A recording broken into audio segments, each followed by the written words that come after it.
बाज लगभग 70 वर्ष की जिंदगी जीता है, परंतु अपने जीवन के 40 वर्ष में आते आते उसे एक महत्वपूर्ण निर्णय लेना पड़ता है। उस अवस्था में उसके शरीर के 3 प्रमुख अंग उसके शक्ति और पराक्रमी जिंदगी में दखल देने लगते हैं।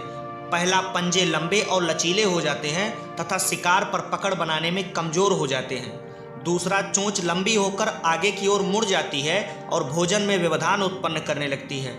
तीसरा, पंख भारी हो जाते हैं और सीने से चिपकने के कारण पूर्ण रूप से खुल नहीं पाते तथा उड़ान को धीमी और सीमित कर देते हैं। भोजन ढूंढना, भोजन पकड़ना और भोजन खाना, ये तीनों महत्वपूर्ण काम बाज से अच्छे तरीके से नहीं हो पाते हैं। अब बाज के पास सिर्फ 3 ही विकल्प बचते हैं। पहला, बाज अपना शरीर त्याग दे और मर जाए। दूसरा विकल्प, बाज अपनी पहचान छोड़कर गिद्ध की तरह मरे हुए भोजन के खाने पर निर्वाह करे। या फिर तीसरा विकल्प, वो स्वयं को पुनर्स्थापित करे, मतलब अपने आप को पुराने वाला एक जवान बाज बनाए और दोबारा आकाश में बिना किसी दिक्कतों के एक स्वतंत्र सम्राट की तरह भ्रमण कर सके। जहां पहले 2 विकल्प बहुत ही सरल और तुरंत हो जाने वाले हैं, वहीं अंत में बचता है तीसरा, सबसे लंबा और पीड़ादायक रास्ता। बाज चुनता है तीसरा रास्ता और वह स्वयं को पुनर्स्थापित करता है।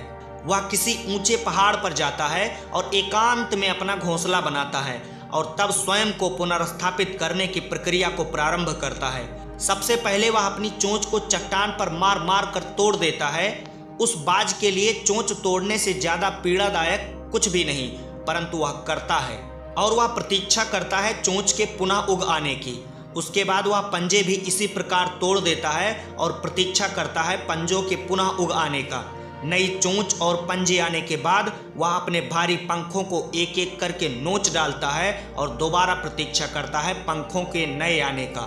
150 दिन की भयंकर पीड़ा और प्रतीक्षा के बाद उसे मिलती है वही भव्य ऊंची उड़ान, लोहे जैसी मजबूती वाले पंजे और फुर्तीले पंख, और फिर वही ऊर्जा, सम्मान और गरिमा के साथ 30 साल का जीवन और व्यतीत करता है। इसी प्रकार हम इंसानों में भी इच्छा, सक्रियता और नए नए सपने देखने की शक्ति निर्बल पड़ने लगती है। हमें भी अपने पुराने समय के जकड़े हुए पुराने अस्तित्व को त्याग करके नए सपनों में खुलकर उड़ान भरनी होगी। 150 दिन ना सही 60 दिन ही बिताया जाए तथा स्वयं को पुनर्स्थापित किया जाए। जो शरीर और मन से चिपका हुआ है उसे तोड़ने और नोचने में पीड़ा तो होगी ही। जब बाज की तरह उड़ना है तो बाज की तरह पीड़ा तो सहनी ही पड़ेगी। स्वयं को जाना जाए, अपने काम पर चिंतन किया जाए, हर बारीकियों को समझा जाए।